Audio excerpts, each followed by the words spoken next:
प्रिय विद्यार्थियों, आ, आज हम शुरू करेंगे डिमांड और सप्लाई। पहला चैप्टर हमने अर्थव्यवस्था एक परिचय के रूप में खत्म किया था। तो अगर आप जो है आरएएस या कोई भी जैसे सिविल सर्विस के एग्जाम की तैयारी कर रहे हैं, तो ये चैप्टर जो है हो सकता है डायरेक्ट सिलेबस में ना हो। जैसे आरएएस के डायरेक्ट सिलेबस में क्या पता ना दिखे ये, पर क्या होता है कि जनरली हमें डिमांड और सप्लाई के बारे में अगर पता ही नहीं होगा तो हम आगे आने वाले जो भी चैप्टर उनको नहीं समझ पाएंगे, हमारे कॉन्सेप्ट क्लियर नहीं होंगे। तो इसलिए बहुत सारे चैप्टर जो सिलेबस में नहीं है लेकिन वो करने इसलिए पड़ते हैं ताकि हमें जो है कॉन्सेप्ट जो है अच्छे से समझ में आए और हम इकोनॉमी को जो है बेहतर ढंग से समझ सके। तो हम आज बात करेंगे डिमांड और सप्लाई। तो जनरली हम किसे कहते हैं कि मांग क्या है, डिमांड क्या है।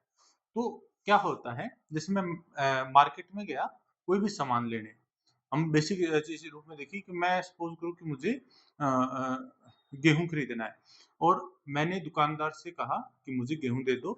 तो यानी मैं क्या हूं यहाँ पे, मैं उपभोक्ता हूँ। मैं क्या खरीदने गया, गेहूं। यानी गेहूं क्या है, वस्तु या फिर कोई सेवा हो सकती है, वस्तु एंड सेवा। यानी कोई भी उपभोक्ता जब कोई भी वस्तु और सेवा, इसी कुछ मात्रा होगी, 1 kg, 2 kg, कोई भी मात्रा, यानी कोई भी उपभोक्ता वस्तु और सेवा की वह मात्रा जो एक निश्चित समय अवधि में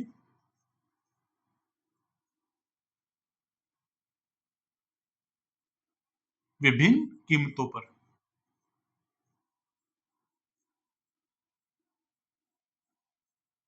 यानी किसी कहेंगे मांग कि कोई भी उपभोक्ता वस्तु और सेवा की वह मात्रा जो एक निश्चित समय अवधि में विभिन्न कीमतों पर खरीदने को तैयार रहता है, वो मांग कहलाती है। यानी हम मोटा मोटा समझे कि हम गेहूं खरीदने गए, गेहूं की मात्रा होगी कुछ ना कुछ, हमें कितना चाहिए और एक निश्चित समय अवधि फिक्स टाइम होगा। ये तो है नहीं कोई चीज, क्योंकि हर चीज का एक टाइम पीरियड अलग अलग होता है। जैसे कोई चीज साल भर में खराब हो जाती है, कोई 6 महीने में, उस हिसाब से दुकान वाला स्टॉक रखता है।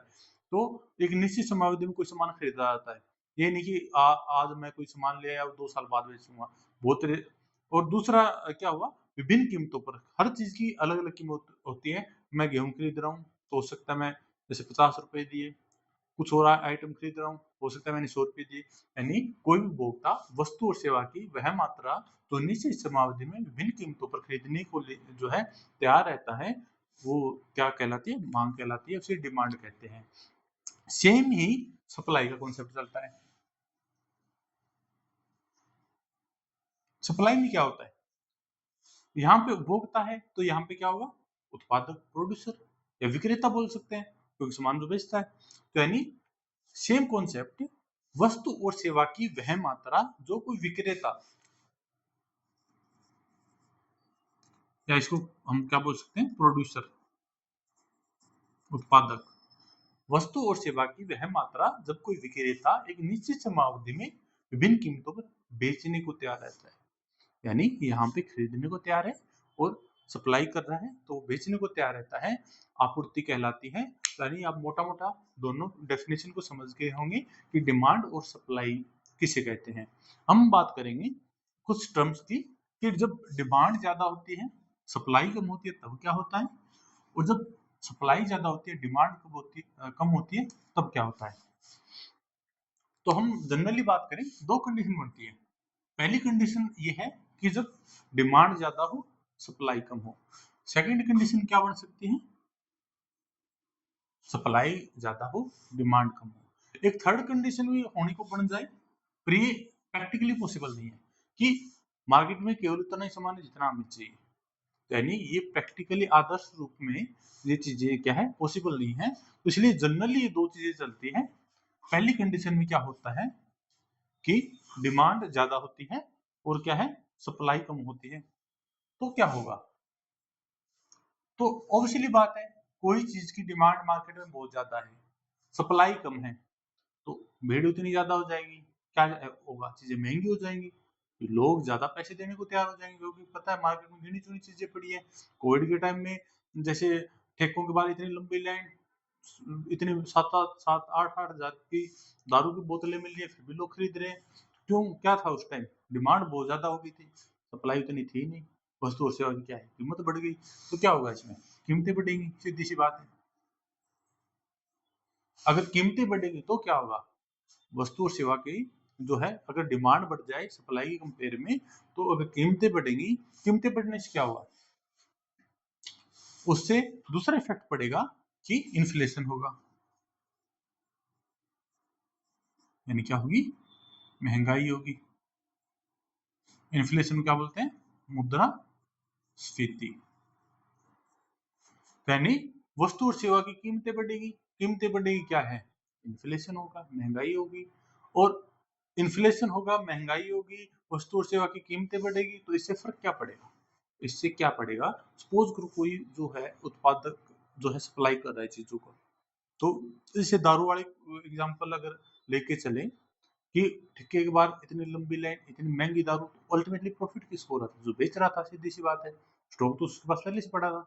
तो वस्तु से कीमतें बढ़ी, तो इससे क्या होगा? विक्रेता को क्या हो रहा है यहाँ पे? जो बेच रहा है उसको क्या हो रहा है? प्रॉफिट होगा, लाभ। भाई महंगाई होगी तो यहाँ पे विक्रेता को प्रॉफिट होगा। और अगर उसको प्रॉफिट हो रहा है तो उसके पास पैसा आ गया, पैसा ज्यादा आएगा तो वो क्या है? इन्वेस्ट करेगा। पैसे का क्या करेगा? इन्वेस्ट, निवेश। यानी यहाँ पे निवेश बढ़ेगा, लाभ बढ़ेगा, महंगाई बढ़ेगी, कीमतें बढ़ ही रही है, तो उस वजह से ये सारी चीजें होंगी। और अगर जैसे वो दुकान वाला, अगर उसका इन्वेस्ट बढ़ गया, किस चीज में इन्वेस्ट करेगा? जैसे उसकी दारू की दुकान है, अब उसको जब पता है कि महंगाई बढ़ रखी है और जो है उसको प्रॉफिट हो रहा है, उसके हाथ में पैसा है, तो सीधी सी बात है, दो चार बंदों को और रख लेगा पास में, अपना कारोबार और एक्सपांड करने की कोशिश करेगा वो। तो क्या होगा इसमें? यानी निवेश करेगा, तो इससे क्या होगा? रोजगार जनरेट होगा, रोजगार बढ़ेगा। और अगर एक रोजगार बढ़ेगा तो लोगों की क्या है? एक नियमित आय भी बढ़ेगी। यानी एक एक बार जैसे कोई, अगर ये कंडीशन ना हो तो क्या होगा? रोजगार अगर कम हो तो लोगों के पास काम नहीं होगा, काम नहीं होगा तो उनके पास पैसे की जो है वो रहेगी। तो यानी अल्टीमेटली क्या हो रहा है? रोजगार यहाँ पे क्या क्या कर रहा है? एक लोगों की फिक्स इनकम बना रहा है। और अगर लोगों की फिक्स इनकम होगी, नियमित अगर उनकी आय होगी, हर महीने उनको सैलरी मिलती रहेगी, तो क्या होगा? जीवन स्तर उनका क्या है? सुधरेगा। यानी अल्टीमेटली डिमांड अधिक होने से, सप्लाई कम होने से क्या हो रहा है? कीमतें बढ़ेंगी, इन्फ्लेशन होगा, विक्रेता को लाभ होगा तो इन्वेस्ट करेगा, इन्वेस्ट करेगा तो रोजगार जनरेट होगा, रोजगार जनरेट होगा तो एक फिक्स इनकम होगी, और फिक्स इनकम होगी तो एक जो है अच्छी लाइफ साइकिल स्टाइल जो है, रोटी कपड़ा मकान शिक्षा और जो भी उसको जो है मूलभूत आवश्यकताएं स्वास्थ्य की, वो है पूरी कर सकेगा। तो ये होता है जनरली डिमांड और सप्लाई के बीच में, अगर डिमांड ज्यादा है तब का कॉन्सेप्ट। और यही कंडीशन क्या है? अपोजिट भी बन सकती है। दूसरी कंडीशन क्या बन सकती है? कि सप्लाई ज्यादा हो डिमांड से,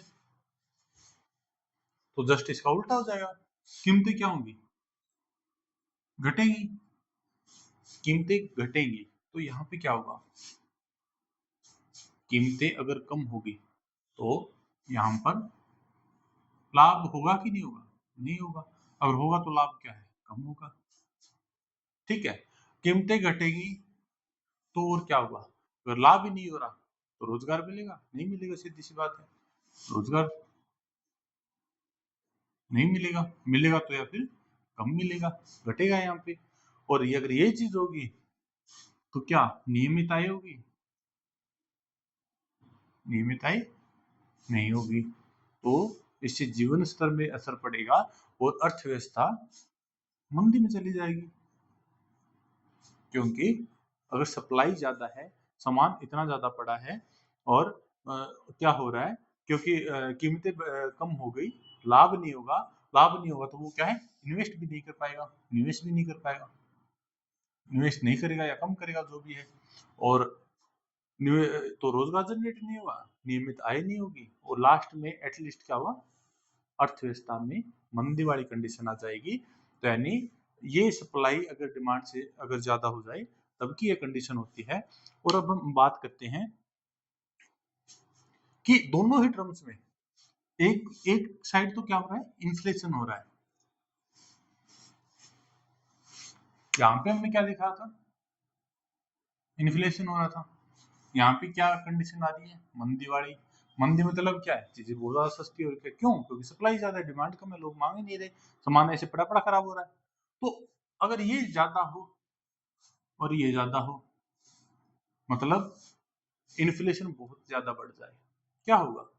सपोज करो कि मैं आज कोई 10 रुपए की कोई वस्तु खरीद पाता हूँ, ठीक है, और महंगाई बढ़ गई। सपोज करो कि कोई वस्तु 100 की हो गई, सपोज करो वही वस्तु फिर 1000 की होगी, फिर ये मान लो 1 लाख की होगी। यानी कहने का मतलब है कि मैं सेम चीज, पैसे की वैल्यू ऐसे, मतलब ज्यादा मुझे पैसा पे करना पड़ रहा है सेम चीज के लिए। पहले जहां मैं 10 रुपए पे करता था, आज मैं 1 लाख पे कर रहा हूँ। तो उसी बात है, 10 रुपए कैरी करना भी, 10 रुपए में आज क्या है, एक चॉकलेट आई। और वही चॉकलेट अगर 1 लाख की मिलती हो, तो यानी कितनी, यानी इन्फ्लेशन अर्थ जो है ज्यादा होना, अगर बहुत ज्यादा अति हो जाए, इन्फ्लेशन की बहुत ज्यादा हो जाए, तो ये अर्थव्यवस्था के लिए अच्छी नहीं है, ये अपना नेगेटिव इम्पैक्ट दिखाएगी।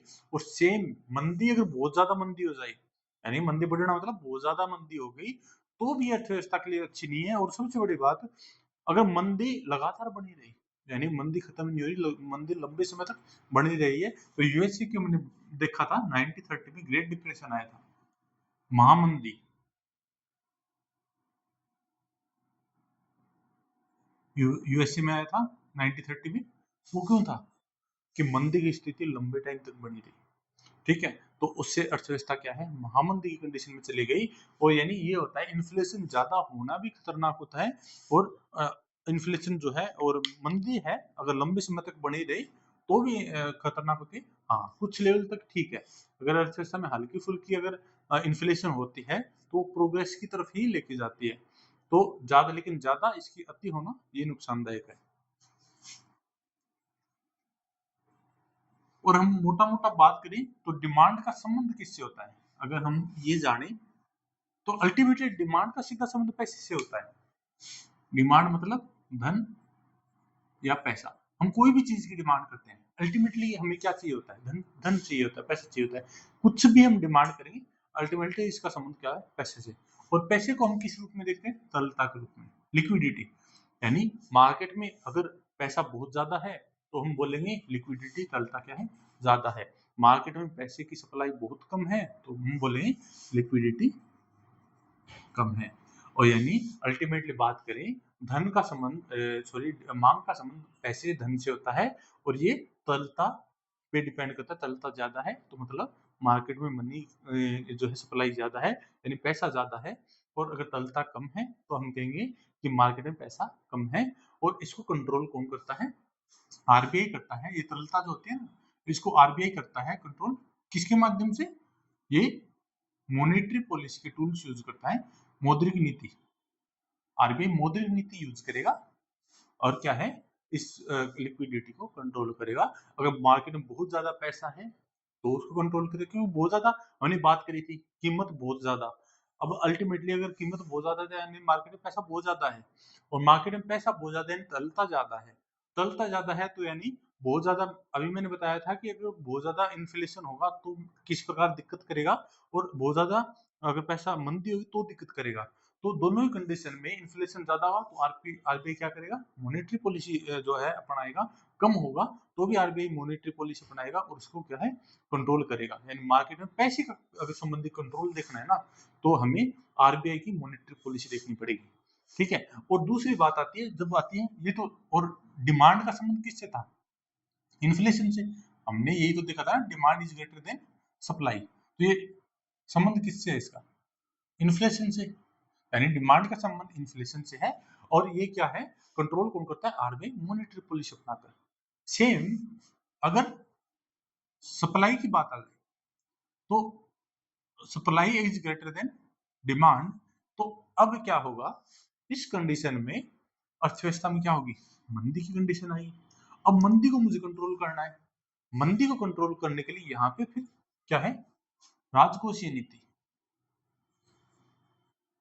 यहाँ पे राजकोषीय नीति अपनाई जाती है। कौन है? सरकार। यहाँ पे सरकार क्या करेगी? राजकोषीय नीति अपनाएगी।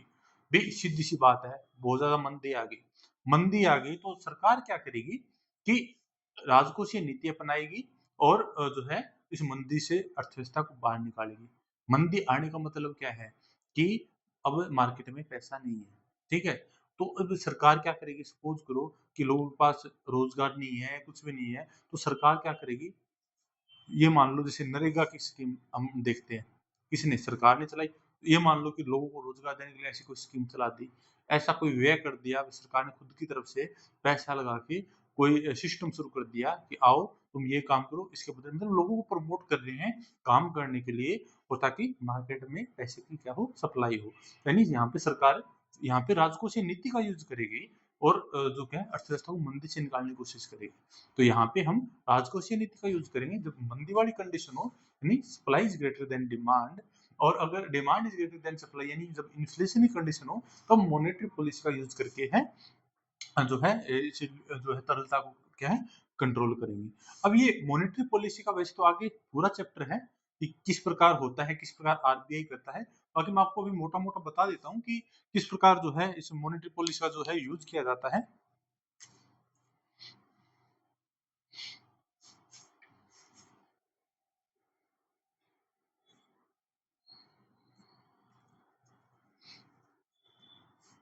और ये आपको समझ में आ गया होगा कि इन्फ्लेशन का संबंध किससे हो रहा है?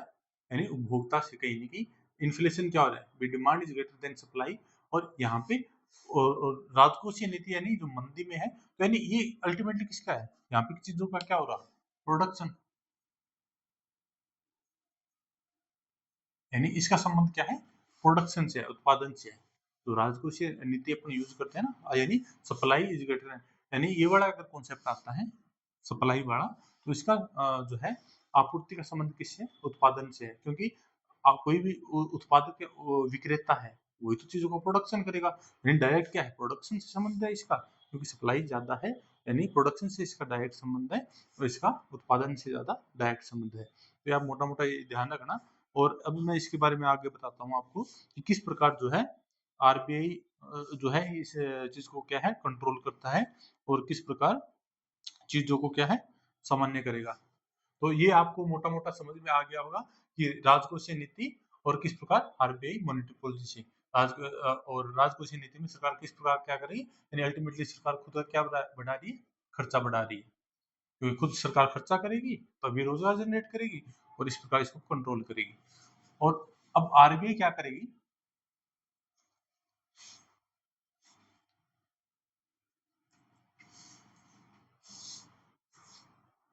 किस प्रकार मौद्रिक नीति का जो है यूज करती है आरबीआई? पहली दो कंडीशन इसमें जनरली बन सकती है कि एक तो हो कि जो है कि तरलता को जो है कंट्रोल करना है हमें, मतलब तरलता को हमें सामान्य स्तर पर बनाए रखना है। तो मौद्रिक नीति दो प्रकार की होगी, एक में तरलता अधिक, एक में तरलता कम। यानी दोनों ही कंडीशन में क्या होगा? अगर तरलता अधिक वाली कंडीशन है तो क्या होगा?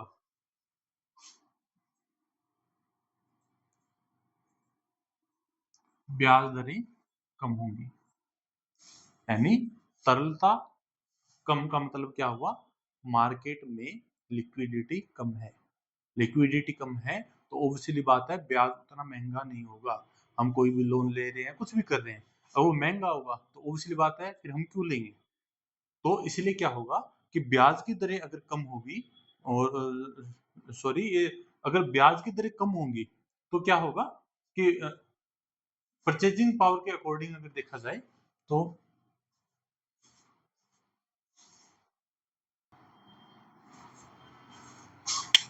क्या होगा कि अगर ब्याज की दरें ज्यादा है, पहली कंडीशन में हम देखते हैं कि अगर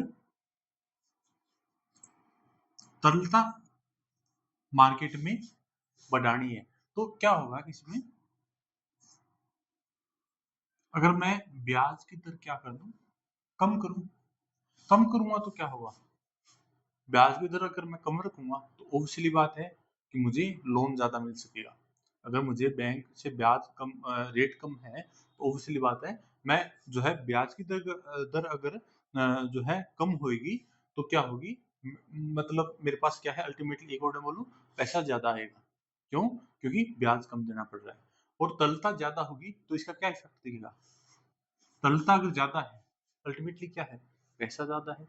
पैसा ज्यादा है तो क्या है, हम खर्चा ज्यादा करेंगे, ऑब्वियसली बात है। खर्चा ज्यादा होगा तो चीजों की डिमांड क्या है, बढ़ा देंगे हम। डिमांड बढ़ा देंगे तो क्या बढ़ जाएगी, इन्फ्लेशन। यानी कोई चीज अगर आरबीआई को यूज करनी है तो अल्टीमेटली वो ब्याज की दर कम करेगा, तो लिक्विडिटी बढ़ाएगा, लिक्विडिटी बढ़ेगी तो खर्चा बढ़ेगा, खर्चा बढ़ेगा तो डिमांड, और इस प्रकार चीजें, महंगाई बढ़ेगी यानी मुद्रास्फीति यहाँ पे बढ़ेगी। और दूसरी कंडीशन में अगर ब्याज दर कम करेगा, सॉरी ब्याज दर बढ़ा देगा, ब्याज दर बढ़ा देगा तो हमें, हमारे पास पैसा उतना ही जो है कम मिलेगा। कम किस सेंस में भी, हम कम जो है लोन में पैसा लेंगे, या कोई भी मान लो कि हम तक पैसा पहुंचते पहुंचते भी इतना आसानी से नहीं पहुंचेगा। क्यों? क्योंकि आरबीआई ने क्या कर रखा है, मॉनेटरी पॉलिसी यूज करके ब्याज की दर बढ़ा रखी है। ब्याज की दर बढ़ा रखी है तो ऑब्वियसली बात है, हमें जैसे लोन लेना है, पैसे चाहिए, तो ऑब्वियसली बात है कि रेट ज्यादा होगी, तो या तो हम लोन कम लेंगे या लेंगे ही नहीं। तो उस कंडीशन में लिक्विडिटी क्या होगी, कम होगी, क्योंकि हम पैसा कम लिए तो तरलता क्या होगी, कम हो गई। पैसा है ही नहीं हाथ में तो खर्चा करेंगे क्या, नहीं करेंगे, खर्चा कम करेंगे। खर्चा कम होगा, डिमांड कम होगी, तो इन्फ्लेशन भी क्या होगी, कम होगी। यानी इस प्रकार जो है, मोटा मोटा मैंने समझाने की कोशिश करी है कि किस प्रकार जो है मॉनेटरी पॉलिसी का यूज करके आरबीआई क्या करता है, जो पैसे का है लिक्विडिटी को कंट्रोल करता है। बस इसमें दो मोटा मोटा समझने वाला है कि जो सप्लाई है उसका संबंध किससे होता है, प्रोडक्शन से। सप्लाई का संबंध किससे हो रहा है, प्रोडक्शन से इसका संबंध है, उत्पादन से। रिकंट्रोल किसके द्वारा किया जाता है, राजकोषीय नीति अपनाई जाती है इसके लिए। कौन क्या करेगी, इसमें खर्चा करेगी, कौन करेगी, सरकार करेगी। सरकार क्या है, खर्च करेगी, यानी राजकोषीय नीति अपनाएगी, सरकार खर्च करेगी। और इस प्रकार जो है इस चीज को क्या है, कंट्रोल करने का प्रयास करेगी। ये किसी और कौन सी वाली कंडीशन है, जब मंदी वाली कंडीशन को कंट्रोल करना है। और जब इन्फ्लेशन ही कंट्रोल करना है तब हम मॉनेटरी पॉलिसी का क्या है, हम यूज करेंगे। अब हम आगे जो है देखते हैं कि डिमांड को कौन कौन से फैक्टर जो है इफेक्ट करते हैं। यानी डिमांड को जो है प्रभावित करने वाले, अगर फैक्टर की अगर मैं बात करूं कि कौन कौन से जो फैक्टर हैं जो डिमांड को इफेक्ट करते हैं, तो पहला इसमें आता है कि जो है वस्तु और जो सेवाएं होती हैं उनकी कीमतें, कि जो है डिमांड को, मांग को प्रभावित करने वाले कारक की बात करें, मांग को प्रभावित कौन कौन कारक करेंगे, करने वाले कारक, तो पहली अगर बात करें तो वस्तु एवं सेवा की क्या होगी, कीमतें। यानी सीधी सी बात है, डिमांड को, अगर वस्तु की कीमत ज्यादा है तो हम डिमांड कम करेंगे, सीधी सी बात है। अगर कोई चीज बहुत ज्यादा महंगी मिल रही है तो हम क्या है, डिमांड कम कर देंगे, क्योंकि इतने महंगे में नहीं खरीदनी। इन जनरल केस में बता रहा हूँ, हो सकता है भी कुछ लोग महंगी होने पे चीजें खरीदते हैं, वो अलग कंडीशन होगी, पर इन जनरल अगर देखा जाए वस्तु और सेवाओं की जब कीमतें बढ़ती हैं तो हम डिमांड क्या है, कम कर देते हैं। दूसरी क्या है, उपभोक्ता की आय। अगर कोई भी उपभोक्ता मैं हूँ, मेरी आय बढ़ेगी तो ऑब्वियसली बात है मेरे पास खर्चा करने को तो नहीं पैसा है, तो मैं क्या करूंगा, डिमांड बढ़ा दूंगा। यानी मैं चीजों को खरीदने का क्या है, सामर्थ्य रखता हूँ। तो इसी प्रकार अगर आय भी बढ़ती है तो क्या होता है, डिमांड बढ़ती है। यानी दूसरा फैक्टर क्या इफेक्ट कर रहा है, आय। थर्ड क्या है, जनसंख्या। जनसंख्या, अब सीधी सी बात है, पॉपुलेशन जितनी ज्यादा बढ़ेगी उतना ही ज्यादा कंज्यूम चीजों को करेगी, जितना ज्यादा चीजों को कंज्यूम करेगी तो उतनी ज्यादा डिमांड बढ़ेगी। तो इस प्रकार जनसंख्या ज्यादा जैसे बढ़ेगी उस प्रकार क्या है, मांग को क्या है, इफेक्ट करेगी। उपभोक्ता की पसंद और रुचि, यानी कोई भी, जैसे मैं हूँ, मुझे कोई चीज़ पसंद है और मुझे उससे रुचि भी है। यानी मुझे कोई सामान लाना है, सपोज करो कि मुझे कोई मोबाइल पसंद भी है और मुझे मोबाइल चलाने में इंटरेस्ट भी आता है, यानी उसकी रुचि भी है, तो भी क्या करेगा, मैं वो सामान खरीद लूंगा। सीधी सी बात है, वो चीज़ डिमांड बढ़ा देगी। तो ये भी चीज़ क्या है, उपभोक्ता की पसंद और रुचि भी क्या है, डिमांड को क्या है, बढ़ाने का काम करेगी। और इसके अलावा और क्या फैक्टर इफेक्ट करेगा, भविष्य के प्रति कीमतों में अपेक्षा। यानी हम क्या करेंगे कि जैसे मैं आपको भविष्य में कीमतों भविष्य के प्रति कीमतों, अ, तो भविष्य में आने वाले टाइम में क्या होगा कि सपोज करो कि मुझे आइडिया लग गया कि अगले साल जो है गाड़ियों की कीमत जो है 1 या 2 लाख रुपए बढ़ जाएगी। तो सपोज करो मैं प्लान कर रहा हूँ, या मैं 1-2 साल में गाड़ी ले लूँ, और मुझे ये आइडिया लग गया, कोई भी मुझे सोर्स के थ्रू पता चल गया कि बजट में सरकार जो है ये निकालने वाली है, या मुझे इन चीज़ों का वैसे मैंने कोई नॉलेज ले लिया, कुछ भी कंडीशन में मान लो। तो अगर मुझे इस चीज़ का आइडिया है कि आने वाले साल 2 साल में गाड़ी की कीमत बढ़ेगी, तो मैं ऑब्वियसली बात है, मैं वो गाड़ी अभी खरीदने की कोशिश करूंगा। और दूसरी कंडीशन, अगर मुझे पता है कि आने वाले सालों में या साल 2 साल में गाड़ी की कीमत इतनी ज़्यादा सस्ती हो जाएगी, तो मैं 2 साल क्या है वेट कर लूंगा। यानी भविष्य में जो कीमतों के प्रति जो अपेक्षा है, भविष्य में कीमतों के प्रति जो अपेक्षा है, कीमत के प्रति जो हमारी अपेक्षा है, उसको ध्यान में रखते हुए जो क्या है, हम डिमांड को, क्योंकि अब मैं डिमांड कर लूंगा तो अल्टीमेटली क्या है, डिमांड बढ़ा रहा हूँ। सपोज करो कि मैंने ये मान लिया भी, हाँ अगले साल गाड़ी महंगी हो जाएगी, तो मैं क्या है अभी गाड़ी खरीदूंगा। ऐसे 10 लोग और मान लिए, तो वो भी गाड़ी, मतलब कहने का मतलब क्या है, डिमांड बढ़ा दी उन्होंने उस चीज की। तो अल्टीमेटली भविष्य के प्रति कीमतों की जो है प्रति उपेक्षा होगी, अपेक्षा होगी, यानी हमें लग रहा है कि कोई चीज ऐसी हो जाएगी, तो क्या है, हम वस्तु की क्या है डिमांड बढ़ा देंगे।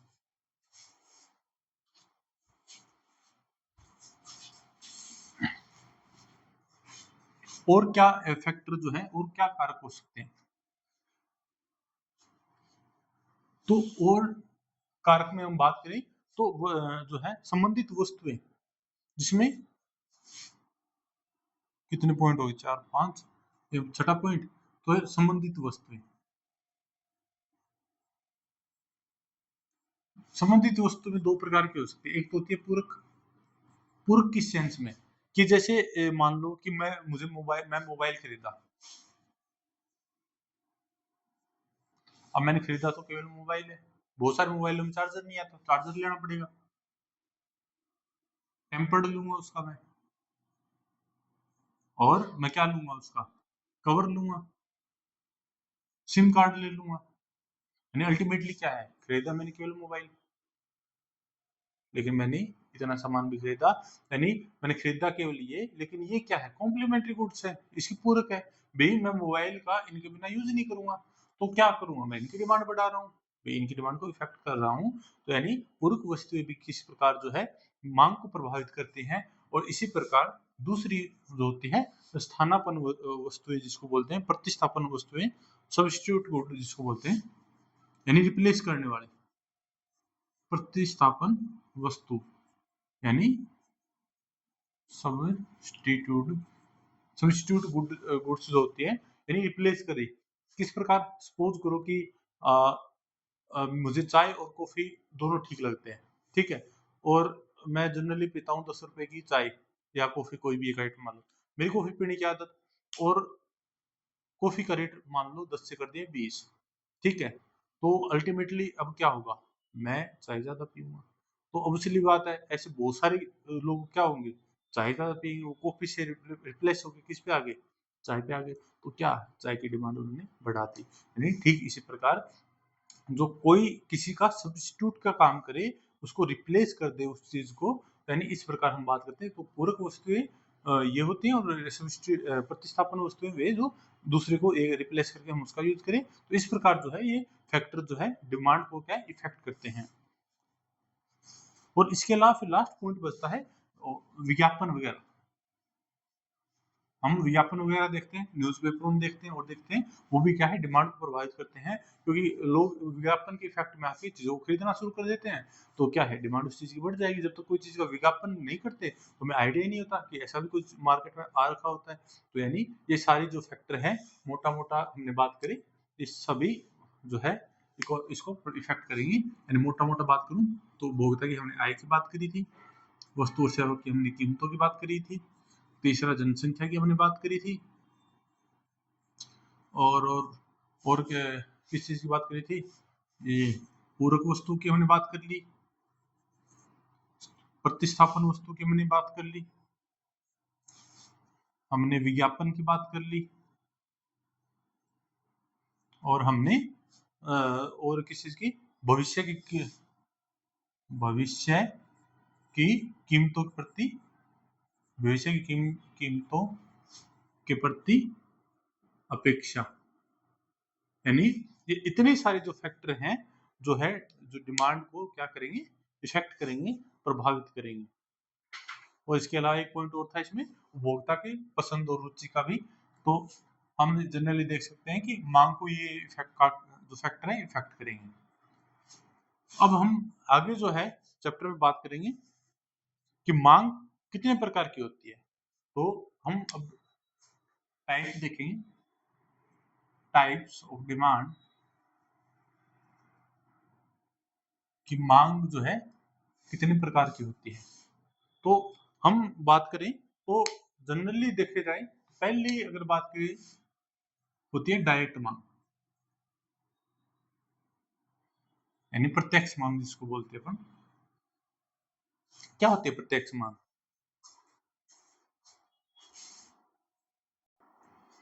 तो प्रत्यक्ष मांग की अगर हम बात करें तो इसमें क्या है कि मैं उपभोक्ता हूं, मैं कोई चीज की डायरेक्ट डिमांड करूंगा। सपोज करो कि मैं मार्केट से मैगी लाने गया, मैगी का पैकेट लेके आया, तो मैंने क्या करा, यानी कोई वस्तु है वो अपने उसने सारे चरण, यानी हम बोलते हैं ना कि वस्तु और सेवाओं का जो है एक सारी प्रोसेस से गुजर के एकदम लास्ट स्टेज में भी कि हाँ अब वो उपभोग के लिए तैयार है। तो यानी मैंने क्या है उस चीज की डायरेक्ट क्या है डिमांड करी है। यानी जो यह मांग, प्रत्यक्ष मांग कौन करेगा, उपभोक्ता करेगा। यानी हम बात करें तो यानी उपभोक्ता के द्वारा यह मांग की जाती है, और यह अंतिम वस्तु और सेवाएं होती हैं उनकी मांग होती है। यानी अब उनका क्या है, उपभोग करना है। तो ये क्या होगी, अपनी डायरेक्ट डिमांड हो गई। और अप्रत्यक्ष मांग कौन करेगा, यानी ये मांग कौन कर रहा है, उपभोक्ता कर रहा है। और इनडायरेक्ट वाली कौन करेगा, ये करेगा विक्रेता, या फिर क्या बोल सकते हैं, उत्पादक। क्योंकि अब क्या, विक्रेता भी नहीं, उत्पादक ज्यादा सही रहेगा। क्योंकि क्या करेगा, इसको प्रोडक्शन करना है, इसको रॉ मटेरियल से, कच्चा माल चाहिए, उससे क्या है सामान बनाएगा। तो यानी जो मध्यस्थ वस्तुएं होती है ना, जैसे खेत से कोई सामान आया और मार्केट में हुआ, अब उसको प्रोसेस हो गई, चीजें बनी, जैसे आलू खेत से निकला, मध्यस्थ मीडिएटर के पास पहुंचा, उसने चिप्स बना के जो है यहाँ पे सप्लाई कर दिया। तो उस चिप्स बनाने के लिए उसको आलू चाहिए था, यानी मध्यस्थ वस्तु हो गई। तो यानी ये जो उत्पादक जो प्रोडक्शन करेगा, उसकी जो मांग होती है वो इनडायरेक्ट मांग होती है, उसको हम अप्रत्यक्ष मांग कहते हैं। तीसरी क्या होती है, संयुक्त मांग। संयुक्त मांग क्या होगी, जैसे मैंने अभी एग्जांपल बताया था कि मैं मोबाइल खरीदूंगा तो मैं चार्जर लूंगा, मैं सिम कार्ड लूंगा। तो यानी अल्टीमेटली क्या हो रहा है, क्या कौन सी मांग है, संयुक्त मांग है। क्यों, क्योंकि मुझे उन चीजों का क्या है, मैं उन सबको मिला के क्या है यूज कर सकता हूँ। इसलिए उन चीजों की मांग जो होगी, मोबाइल के साथ चार्जर, चार्जर के साथ कवर, ऐसे जितनी भी चीजें मोबाइल में यूज मैं करूंगा उसके हिसाब से जो भी परचेज करूंगा, तो वो मिला के उसको बोलेंगे संयुक्त मांग। और फोर्थ फिर क्या हो गई कि संयुक्त मांग के बाद बात करें प्रतिस्पर्धी मांग। प्रतिस्पर्धी में यानी मार्केट में उस चीज को लेकर कंपटीशन चल रहा है कि हाँ, वो मतलब एक होता है ना, जैसे बोली लगती है कोई चीज की, तो एक 10 लाख का है, फिर उसने 20 लाख का है, मतलब उस चीज की मांग हो रही है प्रतिस्पर्धा के कारण। उस चीज की हो सकता है उतनी वैल्यू ना हो, लेकिन उसकी डिमांड क्यों बढ़ रही है, उस कंपटीशन के कारण। यानी ये प्रतिस्पर्धा के कारण जो उत्पन्न होती है वो मांग प्रतिस्पर्धी मांग कहलाएगी। और फिर होती है समग्र मांग। समग्र समग्र किस सेंस में कि जैसे मान के चलो आप कि कोई भी एक वस्तु है और उसका उपयोग हम है विभिन्न जो है चीजों के लिए कर सकें। वस्तु एक ही है लेकिन जो है उसका उपयोग जो है हम विभिन्न जो है चीजों के लिए कर सकें, विभिन्न उद्देश्यों के लिए कर सकें, तो ऐसी वस्तुओं की मांग जो होती है वो समग्र मांग कहलाती है। जैसे दूध दूध से क्या बनता है? दूध से पनीर बनता है, दूध से दही भी बनता है। मैं दूध की डिमांड कर रहा हूँ तो ये मैं अल्टीमेटली क्या पूरा दही भी बना रहा हूँ, पनीर भी बना रहा हूँ। तो इस प्रकार क्या है जो समग्र मांग होगी यानी इसका मतलब क्या हुआ कि दूध और पानी की जो मांग होती है वो समग्र मांग होती है। यानी इसमें क्या होता है जब एक ही वस्तु का उपयोग विभिन्न उद्देश्यों के लिए किया जा सके तो ऐसी वस्तुओं की मांग समग्र मांग कहलाती है। फिर अगली आती है व्यक्तिगत मांग। व्यक्तिगत मांग में क्या होता है एक व्यक्ति कोई चीज की डिमांड करता है, इंडिविजुअल कोई चीज की डिमांड करता है तो व्यक्तिगत मांग होगी। बाजार मांग में फिर इसके बाद आती है बाजार मांग। अगली आती है बाजार मांग। बाजार मांग में एक व्यक्ति ना हो क्या होगा बहुत सारे होंगे यानी पूरा मार्केट होगा तो यानी पूरी मार्केट की वो डिमांड होती है यानी एक से ज्यादा व्यक्तियों की डिमांड होती है। यानी टाइप ऑफ डिमांड की हमने बात करी, इसमें हमने डायरेक्ट की बात करी, डायरेक्ट कौन करेगा उपभोक्ता करेगा क्योंकि उस चीज को कंज्यूम करना है। इनडायरेक्ट डिमांड करेगा उत्पादक करेगा क्योंकि उसको चीजों को बनाना है। और संयुक्त मांग मोबाइल चार्जर कवर जो भी है हमें उन सबकी जो डिमांड चाहिएगी। और उसके अलावा प्रतिस्पर्धी मांग यानी मार्केट में प्रतिस्पर्धा के कारण वो डिमांड जनरेट हुई है। और समग्र मांग यानी से दूध से हम पनीर भी बनाएंगे, हम दूध से दही बनाएंगे तो यानी अल्टीमेटली एक चीज से क्या है यानी समग्र रूप से वो कई चीजों के बनाने में काम आ रही है। और व्यक्तिगत मांग इंडिविजुअल कोई डिमांड करेगा और बाजार मांग में जो है पूरा बाजार यानी कई व्यक्ति जो है उसमें शामिल होंगे वो डिमांड करेगा। तो इस प्रकार हम कह सकते हैं कि टाइप ऑफ डिमांड में ये 7 पॉइंट है। तो आप इन पॉइंट को नोट कर लें। और इसके बाद हम देखते हैं कि मांग का नियम क्या कहता है, रूल ऑफ डिमांड क्या कहता है।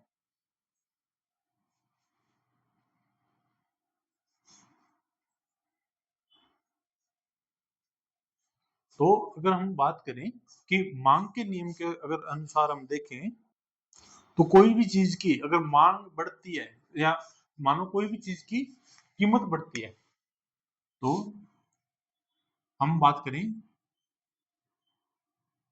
कोई चीज की मांग है, कोई चीज की क्या है अगर हम कीमत और मांग के बीच देखें तो कोई भी चीज की मांग बढ़ती है तो उसकी कीमत क्या होगी घटेगी।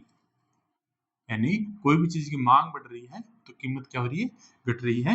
ये होता है मांग और उसके मांग का नियम यही कहता है। मांग का नियम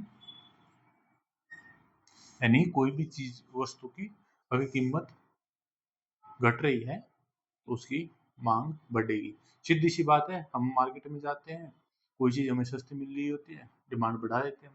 सेल में जाते हैं 100 रुपए की एक टी शर्ट मिल रही है 10 उठा लेंगे 1000 रुपये हमने यानी हमने उसकी क्या करी मांग बढ़ा दी। क्यों? क्योंकि कीमत घट रही थी उसकी कीमत कम थी डिमांड हमने बढ़ा दी।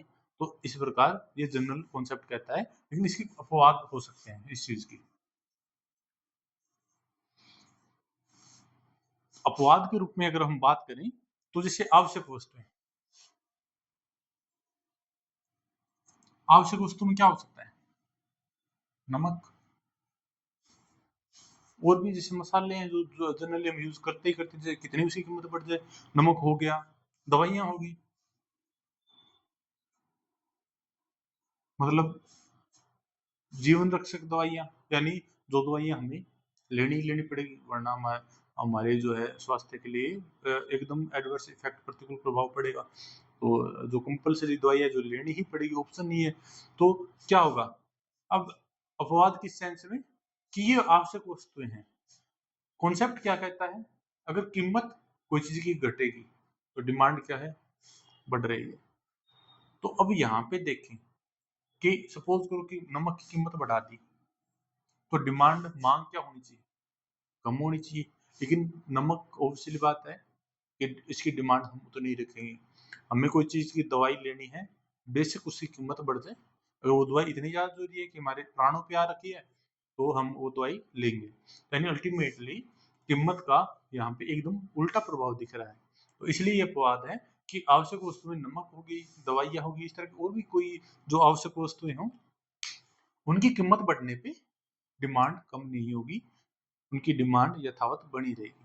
दूसरी क्या चीज हो सकती है? विभिन्न वेबलेन वस्तुएं। वेबलेन वस्तुएं,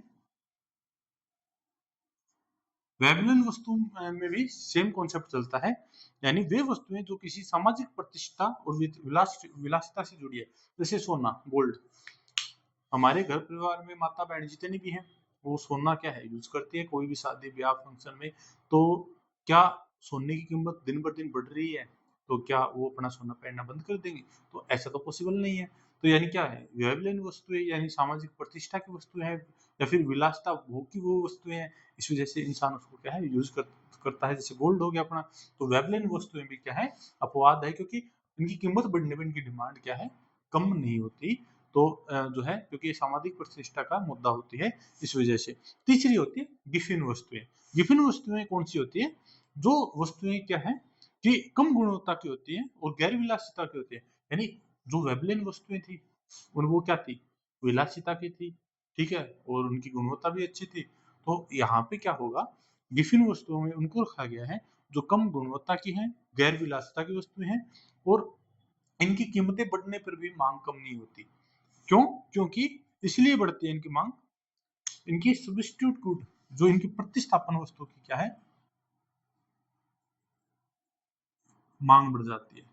यानी वेबले गिफिन वस्तुओं की जो है मांग बढ़ने का रीजन क्या है, देखिए अगर इनकी कीमत बढ़े तो भी इनकी मांग क्या है, कम नहीं होगी। हिसाब से कीमत बढ़ने पे मांग कम होनी चाहिए, लेकिन गिफिन जो वस्तुएं होंगी, गिफिन गुड, इनकी कीमत बढ़ने पे भी जो है मांग इनकी कम नहीं होगी। जैसे एग्जांपल गिफिन वस्तु में जैसे गेहूं ले लो, ठीक है, गेहूं ले लो, या फिर और इस तरह की वस्तुएं, जैसे गेहूं हो गया, रोटी मान लो, चावल हो गए, ये सारी गिफिन वस्तुएं हैं। यानी इनका क्या हुआ, कीमत बढ़ने के बावजूद क्या है, मांग इनकी कम नहीं होती, क्योंकि इनकी मांग यथावत बनी रहती है। यानी ये भी अपवाद है, गिफिन वस्तुएं जितनी है, गेहूं चावल रोटी जो भी है, आवश्यक वस्तुएं, और ये सभी क्या है, ये इसके सारे एक्सेप्शन है। और इसके अलावा फिर हम बात करें नशीले पदार्थ हो गए।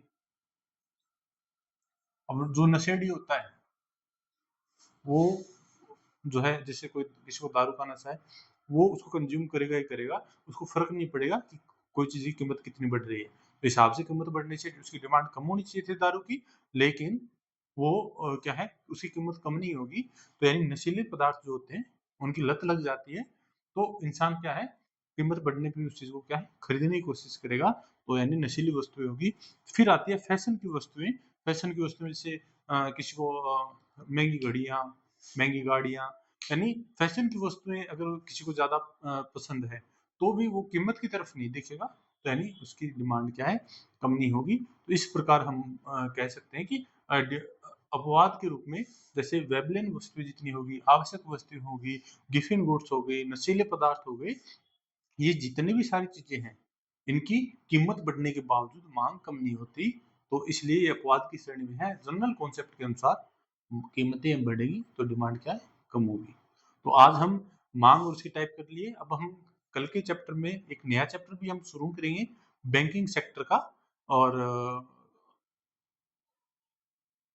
कल जो इसका बचा हुआ पोर्शन है, सप्लाई वाला, सप्लाई के भी फैक्टर हैं, सप्लाई का भी कोई लॉ है, रूल है, तो वो हम उसको पहले खत्म करेंगे।